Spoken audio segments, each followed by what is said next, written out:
Here's what I know about you if you are a Republican voter today. Part 3. You're no Christian. You lack morals, you lack principles, your ethics are shot. Plain and simple.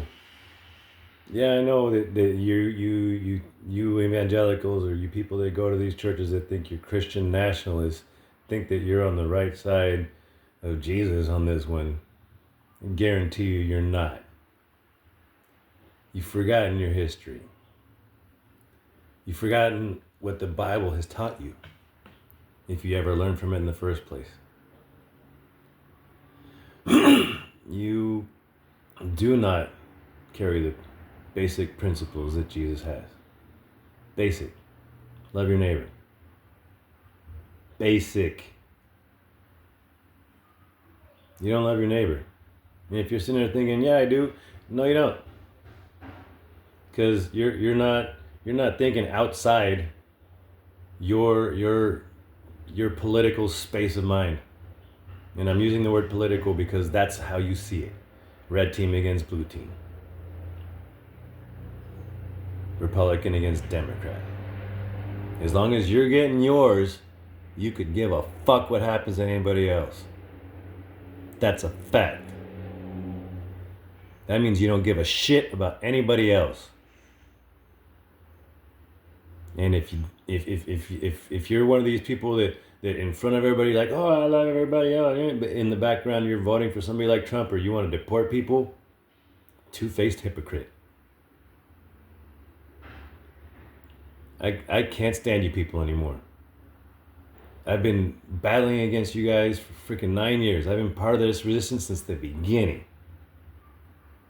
And no matter what facts are brought before you, no matter what information is brought into your new realm of possibility, you give it zero chance at all because your feelsies tell you that you're in the right.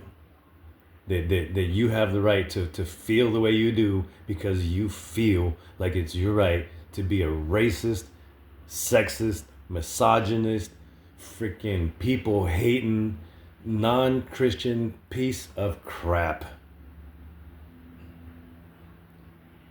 It's very, very, very sad that you people think that you are Christians when you want to deport an immigrant, deport a migrant that came to this country seeking a better life.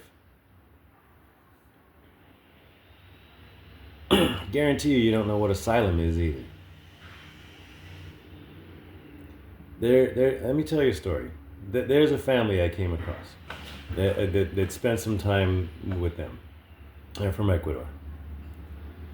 In Ecuador, they had a business, they had houses, cars, they traveled, loved their country. They didn't want to go. They love where they are. They're doing very well. And because of the situations created by cartels and drug traffickings and things like that, they were threatened by cartels to pay for the protection of their property, or we're going to kill you. They had no choice. If they wanted to live, if they wanted to not have to be fighting these people on a daily basis, they had no choice but to leave all their stuff behind.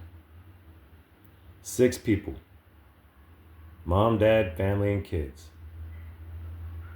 Had to leave their house, their cars, their business, their livelihood that they have built over 45 years of living in their country where they love it and no desire to leave. And they had to come to the United States because they're being threatened with their lives if they wanted to stay and not pay. And they're crossing right now into the United States. They had their CBP-1 date. They're doing this legally. They're going through the channels of making an appointment and going to the border and crossing and saying, here we are, this is what happened with us, this is what's going on. They're doing it legally. And people like you, Republican voters, could give a fuck that happened to them and you want them to go back and die. That makes you immoral. That makes you unethical. That makes you not a Christian. Period. Deal with it. It's a fact.